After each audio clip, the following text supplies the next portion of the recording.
Hello friends, मैं एजाज़ अहमद आपको अपने चैनल हिस्ट्री नामा में स्वागत करता हूं। आज मैं आप लोगों को बताने जा रहा हूं इतिहास के स्रोतों के बारे में। हिस्ट्री क्या चीज़ है और उसके सोर्सेज कितने इम्पॉर्टेंट है, ख़ास तौर से एंशिएंट इंडियन हिस्ट्री में। लेकिन बताने से पहले मैं आपको कहना चाहता हूं कि हमारे चैनल को जिसने अभी तक ना सब्सक्राइब किया हो सब्सक्राइब कर लें, लाइक का बटन दबाएं और बेल आइकन को भी दबाएं और अपने दोस्तों में इसे शेयर करें, क्योंकि बहुत ही महत्वपूर्ण है, बहुत जानकारी है, बेस है इतिहास का। हिस्टोग्राफी या इतिहास, इसे हर हिस्ट्री के चैप्टर में पहले पढ़ाया जाता है। जब तक ये समझ में नहीं आएगा आपकी हिस्ट्री समझ में नहीं आएगी। तमाम सारे स्टूडेंट्स, चाहे ग्रेजुएशन लेवल के हो चाहे पीजी लेवल के हो, उन सबको इसे समझना चाहिए, इसे सीखना चाहिए, इसे करना चाहिए। तो बच्चों, मैं शुरू करता हूँ इस सोर्सेज के बारे में। सबसे पहले मैं आप लोगों को बताता हूँ कि सोर्सेज जो होते हैं वो एक ऐतिहासिक तथ्य, जिसे हिंदी में हम कह सकते हैं ऐतिहासिक तथ्य होते हैं। वे इन्हें हम फैक्ट्स भी बोलते हैं, फैक्ट्स इवेंट्स भी बोलते हैं। ये फैक्ट्स एंड इवेंट्स, ये फैक्ट्स और इवेंट्स जो होते हैं ये इतिहास की रीढ़ की हड्डी होते हैं। इसके बगैर इतिहास लिखा नहीं जा सकता। लेकिन यह अपने आप में अकेले नहीं होते। ये फैक्ट्स इवेंट्स अपने साथ दो लफूने और लेके आते हैं साथ में। जैसे एक पहला है काजेज, दूसरा है इफेक्ट्स।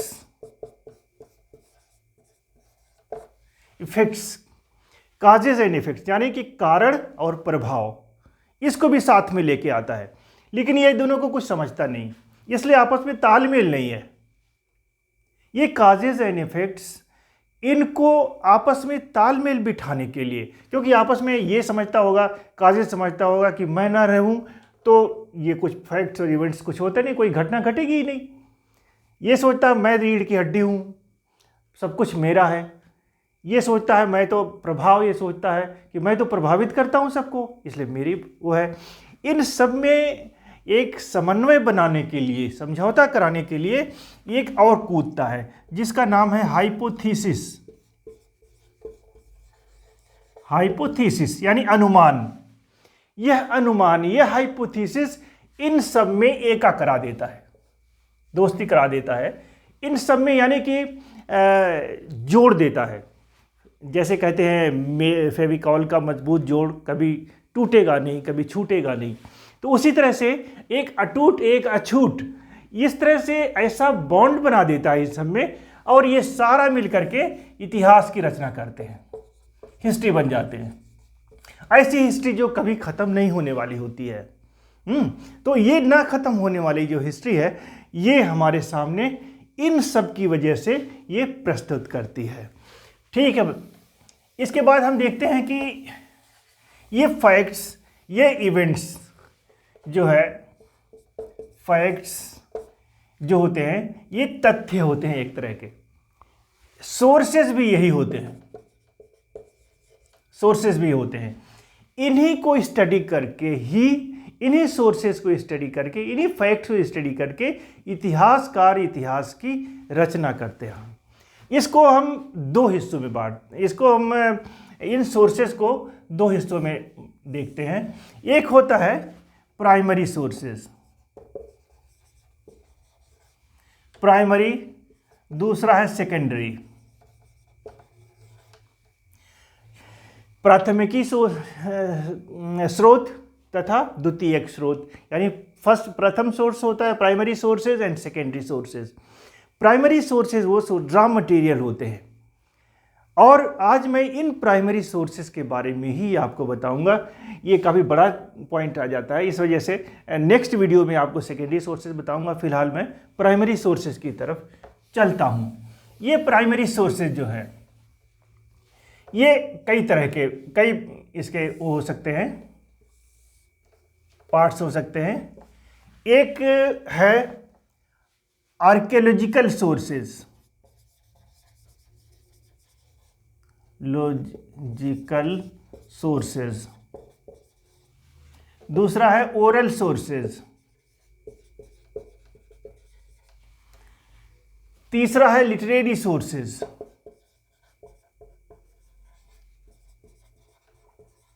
Literary sources. हम इसमें एक एक पॉइंट करके डिफाइन करते हुए जाएंगे, बहुत आसानी से समझ में आएगा आपके। आर्कियोलॉजिकल यानी कि पुरातात्विक स्रोत, ओरल माने मौखिक स्रोत, लिटरेरी सोर्स माने क्या कहते हैं उसको, साहित्यिक स्रोत, ये साहित्यिक स्रोत। तो इस तरह से आर्कियोलॉजिकल सोर्सेज में भी हम देखते हैं। सबसे पहला पॉइंट अगर ले हम इसे, तो सबसे पहला पॉइंट है यह है इंस्क्रिप्शन, इंस्क्रिप्शन। दूसरा पॉइंट है कॉइन्स एंड सील्स। तीसरा पॉइंट है मॉन्यूमेंट्स। हम एक एक करके बहुत ही शॉर्ट में आपको बताते चले जाते हैं, टाइम इतना हमारे पास ना आपके पास है ना हमारे पास ही है। तो इंस्क्रिप्शन जो होता है अभिलेख कहलाता है। अभिलेख इसे कहा जाता है। अभिलेख वो होता है जो पत्थरों पर लिखा होता है, ताम्र पत्रों पर लिखा होता है, गुफाओं पे लिखा होता है, गुफाओं में लिखा होता है और स्तंभों में लिखा होता है।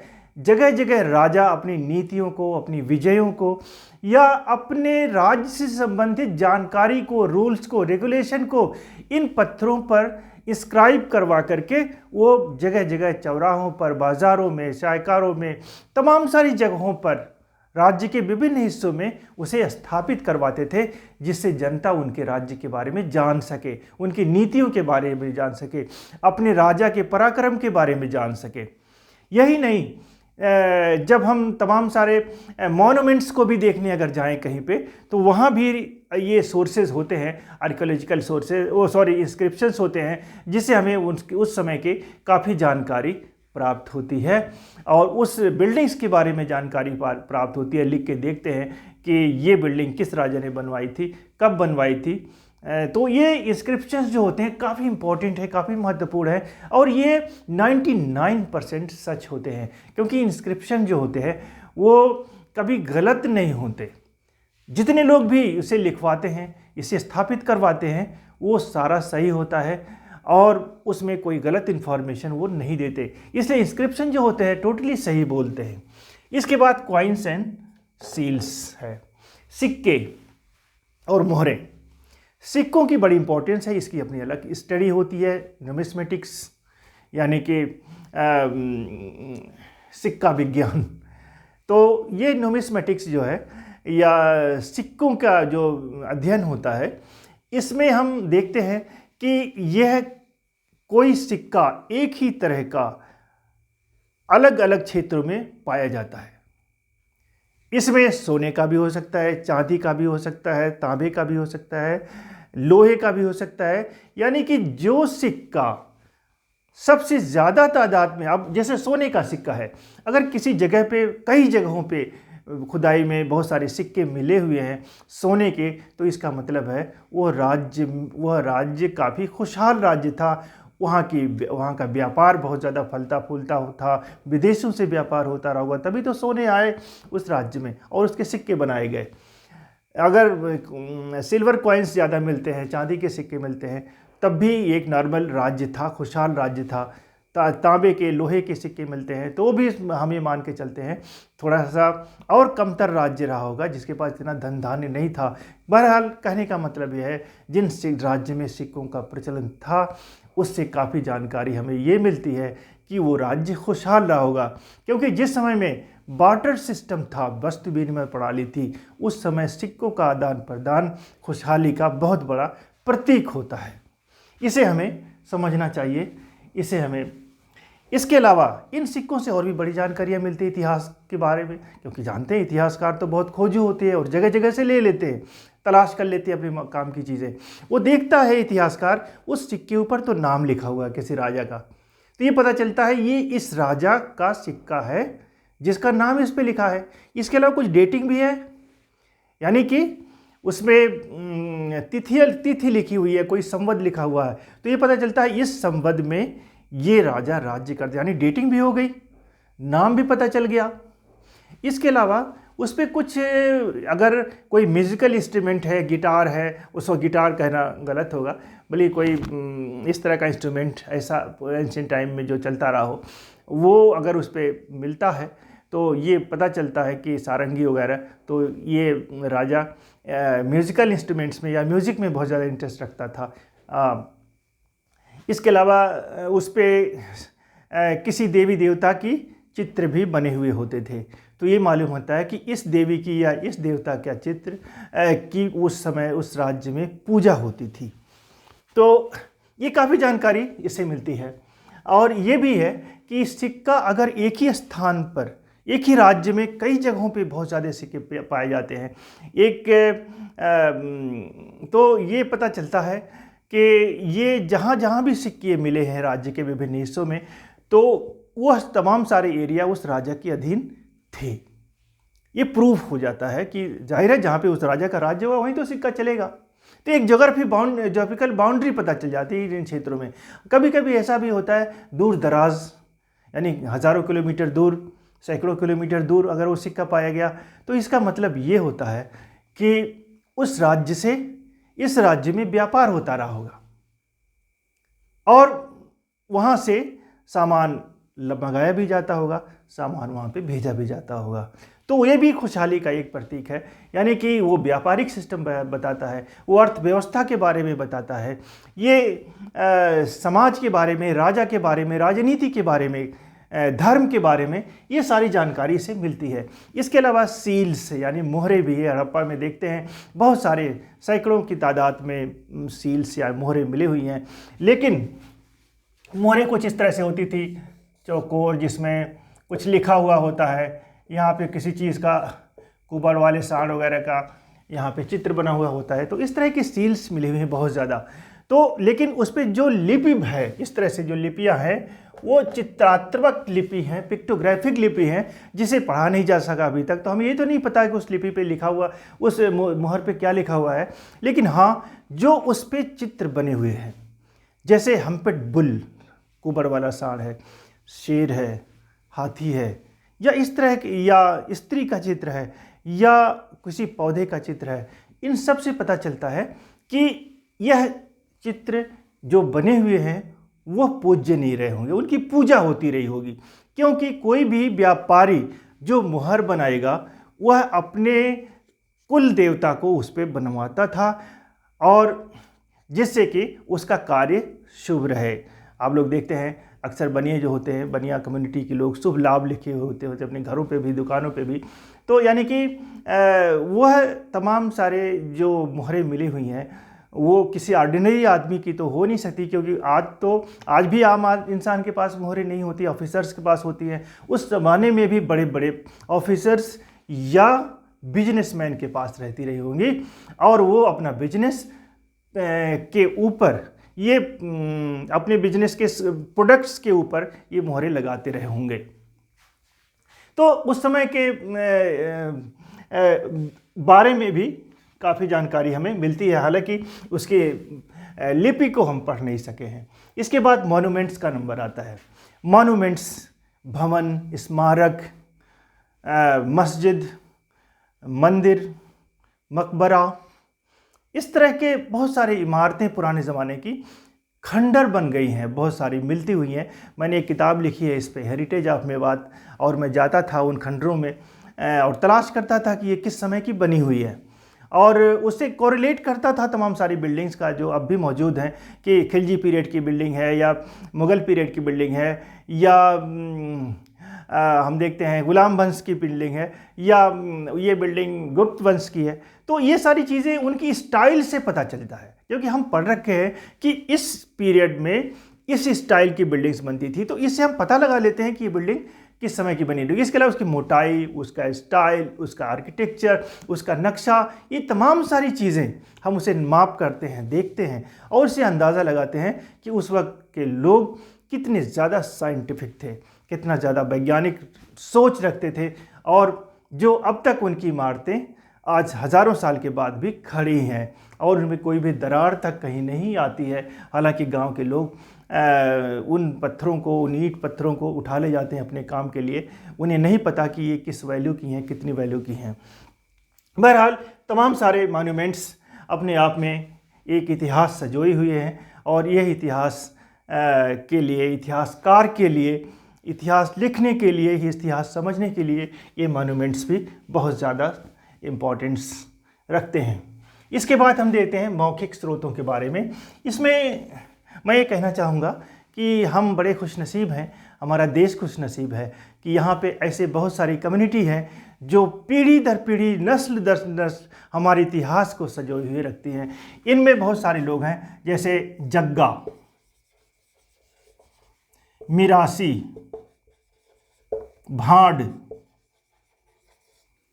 ये सारे लोग, इन्हें अंग्रेजी में बार्ड्स भी कहा, BARDS, बार्ड्स भी कहा जाता है। तो ये सारे लोग बहुत ज़माने से, पुराने ज़माने, हमें उन्हें पता है, हमसे थोड़ी देर बात करेंगे, उन्हें पता चल जाएगा हम किस वंश से हैं, कहाँ से हमारा निकास है, कहाँ से क्या, टोटल जीनियोलॉजी उनके पास होती है, उनके पास हिजरा होता है, और वो सब के बारे में बताते हैं। ये शादियों में जाते हैं, ये समारोह में जाते हैं और उनका गुणगान करते हैं जिसके यहाँ जाते हैं, और उनके बारे में बारीकी से बताते हैं, तुम किस राजा से संबंधित हो, कहाँ से तुम्हारा वो चलता है, कहाँ निकास हुआ है। ये तमाम सारी चीज़ें ये लोग अपने अंदर सजोए हुए हैं। ये इसे गा करके, बजा करके, प्ले करके, एक्टिंग करके ये लोगों को मनोरंजन करते हैं और उनका इतिहास उन्हें बताते हैं।